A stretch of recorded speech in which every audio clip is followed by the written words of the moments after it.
Hi friends, आप सभी को हमारे YouTube channel PCM wonder classes में स्वागत है। तो चलिए आज की क्लास में हम लोग लेक्चर 2 देखेंगे भारत संसाधन एवं उपयोग का, क्योंकि इसमें बहुत सारे पार्ट्स हैं। तो आज की क्लास में हम लोग तीसरा देख रहे हैं एक्सरसाइज, जो कि संबंधित है वन एवं वन्य प्राणी संसाधन से। तो इसी का जो एक्सरसाइज है, यही एक्सरसाइज है। इसी एक्सरसाइज से आज लगभग करेंगे 35 सवाल, और भारत संसाधन भूगोल का बहुत ही इम्पोर्टेंट और भी ऑब्जेक्टिव है। तो आप लोग पूरा ऑब्जेक्टिव को जरूर देखिए और सारे ऑब्जेक्टिव को कवर करिए। तो चलिए फ्रेंड्स स्टार्ट करते हैं। सवाल नंबर 1, ये रहा सवाल नंबर 1, जिसमें कह रहा है कि भारत में 2001 में कितने प्रतिशत भौगोलिक क्षेत्र में वन का विस्तार था। तो भारत में 2001 में 19.27% वन का विस्तार था, ऑप्शन बी। तो भारत में 2001 में कितने प्रतिशत भौगोलिक क्षेत्र में वन का विस्तार था, तो 19.27%। चलिए सवाल नंबर 2 देखते हैं, जिसमें कह रहा है कि वन स्थिति रिपोर्ट के अनुसार भारत में वन का विस्तार कितना है।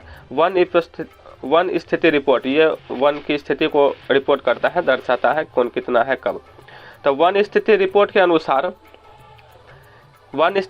के अनुसार भारत में वन का विस्तार कितना है, तो 20.60% भौगोलिक क्षेत्र में 20.60%। वन स्थिति रिपोर्ट के अनुसार भारत में वन का विस्तार कितना है, 20.60%। चलिए अब तीसरा सवाल देखते हैं, जिसमें कह रहा है कि बिहार में कितने प्रतिशत भौगोलिक क्षेत्र में वन का फैलाव है। तो अब बिहार की बात कर रहा है, तो बिहार में कितने प्रतिशत है, तो बिहार में 20%, ऑप्शन सी हो जाएगा। तो बिहार में 20% क्षेत्र जो है भौगोलिक क्षेत्र में वन का विस्तार है। यह रहा सवाल नंबर 4, जिसमें कह रहा है कि पूर्वोत्तर राज्यों के 188 आदिवासी जिलों में देश के कुल क्षेत्र का कितना प्रतिशत वन है। 188 आदिवासी जिला में से देश के कुल क्षेत्र का कितना प्रतिशत वन है, तो 60.11%, ऑप्शन डी। तो पूर्वोत्तर राज्यों के 188 आदिवासी जिलों में देश के कुल देश के कुल क्षेत्र का कितना प्रतिशत वन है, तो 60.11%, ऑप्शन डी। 5 नंबर सवाल देखते हैं, जिसमें कह रहा कि किस राज्य में वन का सबसे अधिक विस्तार है। यानी भारत की बात कर रहा है कि किस राज्य में वन का सबसे अधिक विस्तार है, तो हमारा मध्य प्रदेश है, ऑप्शन सी। किस राज्य में वन का सबसे अधिक विस्तार है, तो मध्य प्रदेश। चलिए अब छठा सवाल देखते हैं, जिसमें कह रहा है कि वन संरक्षण एवं प्रबंधन की दृष्टि से वनों को कितने वर्गों में वर्गीकृत किया गया है। तो वन संरक्षण एवं प्रबंधन की दृष्टि से वनों को कितने वर्गों में वर्गीकृत किया गया है, तो 3 वर्गों में वर्गीकृत किया गया है, ऑप्शन बी। तो 3 वर्गों में वर्गीकृत किया गया है। चलिए अब 7वां सवाल देखते हैं, जिसमें कह रहा है कि 1951 से 1980 तक लगभग कितना वर्ग किलोमीटर वन क्षेत्र कृषि भूमि में परिवर्तित हो गया है। तो हो गया, कृषि भूमि में परिवर्तित हो गया, तो 26,200 वर्ग किलोमीटर जो भूमि है वो कृषि भूमि में परिवर्तित हो गया। इतना क्षेत्र जो है 26,200 वर्ग किलोमीटर जो क्षेत्र था वो अब कृषि भूमि में परिवर्तित हो गया, तो ऑप्शन बी हो जाएगा। तो चलिए अब 8वां सवाल देखते हैं। 8वां सवाल ये रहा, जिसमें कह रहा कि संविधान की धारा 21 का संबंध किससे है। तो संविधान की धारा 21 जो है, जो हम चैप्टर पढ़ रहे वन प्राणी, तो उसी से संबंधित है। तो वन्य जीव तथा प्राकृतिक संसाधनों के संरक्षण से संबंधित है संविधान की धारा 21। तो संविधान की धारा 21 किससे संबंधित है, तो वन्य जीवों तथा प्राकृतिक संसाधनों के संरक्षण से संबंधित है। चलिए अब 9वां सवाल देखते हैं। 9वां सवाल कह रहा है कि एक एनजीओ की वानिकी रिपोर्ट के अनुसार, एनजीओ जो रिपोर्ट दर्ज करता है वन के बारे में, तो एक एनजीओ की वानिकी रिपोर्ट के अनुसार 1948 में विश्व में कितने हेक्टेयर भूमि पर वन का विस्तार था। 1948 की बात कर रहा है कि 1948 में विश्व में कितने हेक्टेयर भूमि पर वन का विस्तार था, तो 4 अरब हेक्टेयर भूमि पर जो है वन का विस्तार था, ऑप्शन बी। तो एनजीओ की वानिकी रिपोर्ट के अनुसार 1948 में विश्व में कितने हेक्टेयर भूमि पर वन का विस्तार था, तो 4 अरब हेक्टेयर में विस्तार था। चलिए अब 10वां सवाल देखते हैं, जिसमें कहा कि प्राकृतिक संसाधनों के संरक्षण 1968 में कौन सा कन्वेंशन हुआ था। तो 1968 में पूछ रहा है, तो 1968 में हुआ था अफ्रीकी कन्वेंशन, ऑप्शन ए। तो प्राकृतिक संसाधनों के संरक्षण में 1968 में कौन सा कन्वेंशन हुआ था, अफ्रीकी कन्वेंशन। ये रहा सवाल मेरे का, जिसमें कहा इनमें से कौन सा जीव जो केवल भारत में ही पाया जाता है। तो ये हमारा घड़ियाल है, घड़ियाल जो है, घड़ियाल ये केवल और केवल भारत में ही पाया जाता है, घड़ियाल, ऑप्शन ए।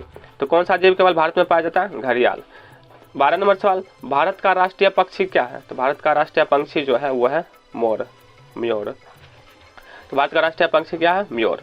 13 नंबर सवाल करा मैंग्रोव्स का सबसे अधिक विस्तार कहाँ है? ये सुंदरबन में है। सुंदरबन कहाँ है? जो कि पश्चिम बंगाल में है। सुंदरबन जो पश्चिम बंगाल में है, पश्चिम बंगाल में स्थित है सुंदरबन। वहाँ मैंग्रोव्स का सबसे अधिक विस्तार है। अब मैंग्रोव्स क्या होता है? ये एक तटीय वन होता है जो समुद्र के किनारे स्थित होता है। ये तटीय वन हो गया। ये मैंग्रोव्स जो है एक तरह का तटीय वन होता है जो समुद्र के किनारे स्थित होता है। तो इसका सबसे अधिक विस्तार कहाँ है? सुंदरबन में, पश्चिम बंगाल में जो कि पड़ता है। चलिए अब 14 नंबर सवाल देखते हैं, जिसमें कहा टेक्सोल का उपयोग किस रोग में होता है? टेक्सोल का उपयोग जो है कैंसर के रोग में होता था। कैंसर से बचने के लिए टेक्सोल का उपयोग किया जाता था। ये रसायन है।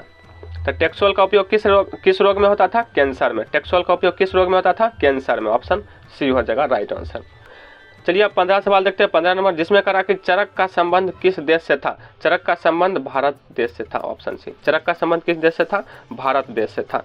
अब 16 नंबर सवाल देखते हैं, जिसमें करा कि वन विस्तार की दृष्टि से भारत विश्व का कौन सा देश है? तो वन विस्तार की दृष्टि से भारत विश्व का 10वां देश है। Option C. तो पहला कौन है? पहला रूस, दूसरा ब्राजील, तीसरा कनाडा, चौथा अमेरिका, पांचवा चीन, छठा ऑस्ट्रेलिया, सातवां कांगो, आठवां इंडोनेशिया और नौवां है पेरू।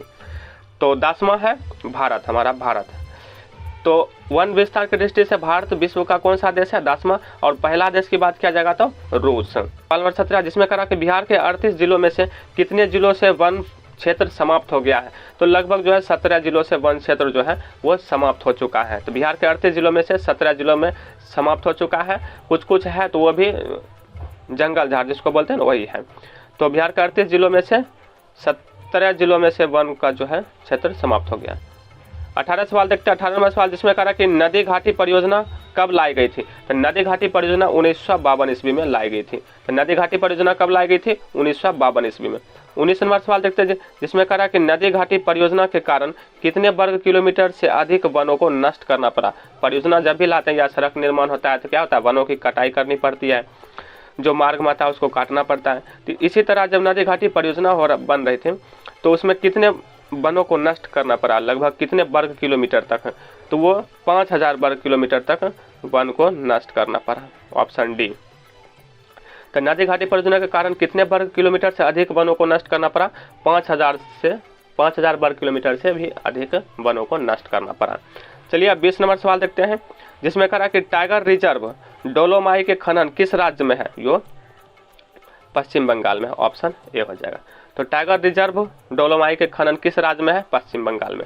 टाइगर रिजर्व डोलोमाई के खनन किस राज्य में है? पश्चिम बंगाल में। 21, जिसमें कहा कि निम्न तलीय जल जमाव वाले क्षेत्रों को क्या कहा जाता है? निम्न तलीय जल जमाव वाले क्षेत्रों को क्या कहा जाता है? वेटलैंड, भांगरमौन, चौड़, ये सभी बोला जाता है। ऑप्शन डी हो जाएगा। अमृता देवी कहाँ की रहने वाली थी? तो अमृता देवी जो है वो राजस्थान की रहने वाली थी। अब अमृता देवी कौन थे? मतलब इनका ऑब्जेक्टिव मैं क्यों लिया हूँ, क्यों बनाया हूँ? तो चलिए इनके बारे में थोड़ी सी कथा जानते हैं। कि अमृता देवी जो थी राजस्थान के जोधपुर जिला के रहने वाली थी, बिश्नोई गाँव से रहने वाली थी अमृता देवी। तो इन्होंने वहाँ का जो शासक था राजा अपने महल निर्माण के लिए क्या करते थे? लकड़ी कटवा रहे थे। तो इन्होंने विरोध किया उनका कि वन की कटाई नहीं, आप लकड़ी नहीं काट सकते। और वहाँ के जनता भी जो है अमृता देवी का साथ दिए थे। तो राजा जो है मान गए इनका बात। और उस समय से जो है राजा वो लगभग 1731 की ये घटना है। तो 1731 ईस्वी में ये घटना हुआ था। अमृता देवी ने वनों को काटने से रोका और जनता भी साथ दिया था अमृता देवी को। तो राजा ने उनकी बात को स्वीकार किया और उस टाइम से जो है राजस्थान में वनों की कटाई पर रोक लगा दिया गया था। तो वही थे ये अमृता देवी जी। कहाँ के रहने वाले थे? तो राजस्थान के। चलिए अब 23 सवाल देखते हैं, जिसमें कहा कि बिहार में कांवड़ झील किस जिले में है? तो आप लोगों को पता ही होगा, हमारा बेगूसराय। Option B. तो बिहार में कांवड़ झील किस जिले में है? बेगूसराय में। 24 नंबर सवाल देखते हैं, जिसमें कहा कि भारत में सुरक्षित जैवमंडल की संख्या कितनी है? तो भारत में सुरक्षित जैवमंडल की संख्या 14 है। ऑप्शन सी। भारत में सुरक्षित जैवमंडल क्षेत्र की संख्या कितनी है? 14 है। नंबर 25, जिसमें कहा बांधवगढ़ राष्ट्रीय उद्यान किस राज्य में है? तो बांधवगढ़ राष्ट्रीय उद्यान मध्य प्रदेश में है। बांधवगढ़ राष्ट्रीय उद्यान किस राज्य में है? मध्य प्रदेश में। 26 नंबर सवाल देखते हैं, जिसमें कहा बांदीपुर राष्ट्रीय उद्यान किस राज्य में? अभी यहाँ से चलेगा लगभग 8 या 9 सवाल इंपॉर्टेंट भिविया राष्ट्रीय उद्यान से लिया हूँ, तो आप लोग ये देख लीजिए पूरा। तो बांदीपुर राष्ट्रीय उद्यान किस राज्य में है? बांधवगढ़ की बात किया जाएगा तो मध्य प्रदेश, और बांदीपुर की बात किया जाएगा तो कर्नाटक हो जाएगा। बांदीपुर राष्ट्रीय उद्यान किस राज्य में है? कर्नाटक में। रणथंभौर किला आप लोग सुने भी होंगे। रणथंभौर राष्ट्रीय उद्यान किस राज्य में है? राजस्थान। तो रणथंभौर राष्ट्रीय उद्यान किस राज्य में है? राजस्थान में। रणथंभौर राष्ट्रीय उद्यान किस राज्य में है? राजस्थान में। चलिए अब 28 सवाल देखते हैं, जिसमें कहा केदारनाथ अभ्यारण्य किस राज्य में है? तो केदारनाथ अभ्यारण्य जो है वो है, इसमें तो ऑप्शन ही नहीं है, केदारनाथ अभ्यारण्य जो है उत्तराखंड में है। केदारनाथ अभ्यारण्य जो है वो उत्तराखंड में है। तो केदारनाथ अभ्यारण्य किस राज्य में है? उत्तराखंड में। इसमें ऑप्शन नहीं है, चलिए मिस हो गया है। तो केदारनाथ अभ्यारण्य किस राज्य में है? उत्तराखंड में। 29 जिसमें कहा है कि काजीरंगा राष्ट्रीय उद्यान किस राज्य में है? तो काजीरंगा बहुत ही फेमस है, ऑब्जेक्टिव कंपटीशन में भी पूछता है और आप लोगों के सिलेबस में भी है, इसलिए मैंने दिया हूँ। तो काजीरंगा राष्ट्रीय उद्यान जो है वो असम में है। काजीरंगा राष्ट्रीय उद्यान किस राज्य में है? असम में। अब 30 सवाल देखते हैं, जिसमें कहा चिल्का अभ्यारण्य किस राज्य में? यह भी है इंपॉर्टेंट, बहुत ही भी आया है, उड़ीसा में। चिल्का लेक जो है, चिल्का अभ्यारण्य किस राज्य में है? उड़ीसा में। ऑप्शन डी, चिल्का अभ्यारण्य किस राज्य में है? उड़ीसा में।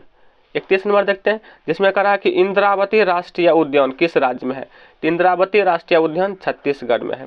इंद्रावती राष्ट्रीय उद्यान किस राज्य में है? छत्तीसगढ़ में। चिल्का अभ्यारण्य किस राज्य में है? उड़ीसा में। काजीरंगा राष्ट्रीय उद्यान किस राज्य में है? असम में। इंद्रावती राष्ट्रीय उद्यान किस राज्य में है? छत्तीसगढ़ में। कंचनजंगा राष्ट्रीय उद्यान किस राज्य में है? वो सिक्किम में है। सिक्किम, ऑप्शन सी। कंचनजंगा राष्ट्रीय उद्यान किस राज्य में है? सिक्किम में। कंचनजंगा राष्ट्रीय उद्यान किस राज्य में है? Sikkim, option C. तो कंचनजंगा सिक्किम में, इंद्रावती छत्तीसगढ़ में, चिल्का उड़ीसा में और काजीरंगा राष्ट्रीय उद्यान असम में। चलिए अब 33 नंबर सवाल देते हैं, जिसमें कहा बाघ परियोजना की शुरुआत कब हुई थी? तो 1973 ईस्वी में हुई थी। Option B. तो बाघ परियोजना की शुरुआत कब हुई थी? 1973 ईस्वी में। बाघ परियोजना की शुरुआत कब हुई थी? 1973 ईस्वी में। चलिए आज के क्लास का सेकेंड लास्ट ऑब्जेक्टिव देखते हैं, चिपको आंदोलन, जिनके बारे में मैंने पिछले क्लास में भी पढ़ाया था। उनका लीडर कौन थे? सुंदरलाल बहुगुणा। कब हुआ था? यहाँ 1972 ईस्वी में। चिपको आंदोलन की शुरुआत कब हुआ था? कब हुई थी? 1972 ईस्वी में। और आज की क्लास का लास्ट ऑब्जेक्टिव, जिसमें करा भारत और श्रीलंका के बीच की खाड़ी कौन सी है? मन्नार की खाड़ी। इसका डायरेक्ट आंसर दे दिया हूँ, आप लोग ध्यान रखिएगा। तो भारत और श्रीलंका के बीच कौन सी खाड़ी है? मन्नार की खाड़ी। तो ये रहा आज की क्लास का वन एवं वन्य प्राणी संसाधन, तीसरा भारत संसाधन एवं उपयोग का तीसरा एक्सरसाइज का 35 वीडियो ऑब्जेक्टिव। तो आप लोग इन सभी ऑब्जेक्टिव को कवर कर लीजिए। और इससे पीछे की क्लास अगर आप लोग नहीं किए हैं तो उस वीडियो का लिंक मैं इस डिस्क्रिप्शन में दे दिया हूं, आप लोग जाकर देख सकते हैं। और हिस्ट्री का भी पूरा वीडियो का लिंक इस डिस्क्रिप्शन में है, तो आप लोग जाकर देख सकते हैं पूरा इस हिस्ट्री भी, और ये ज्योग्राफी चल रहा है अभी। तो आई होप आप लोगों को यह क्लास अच्छा लगा होगा। तो आज के लिए इतना ही रहने देते हैं, अब मिलते हैं नेक्स्ट वीडियो में। तब तक के लिए धन्यवाद। मस्त रहिए और सवाल सॉल्व करते रहिए और ऑब्जेक्टिव समझकर कंसेप्ट बनाकर याद रखते जाइए। धन्यवाद।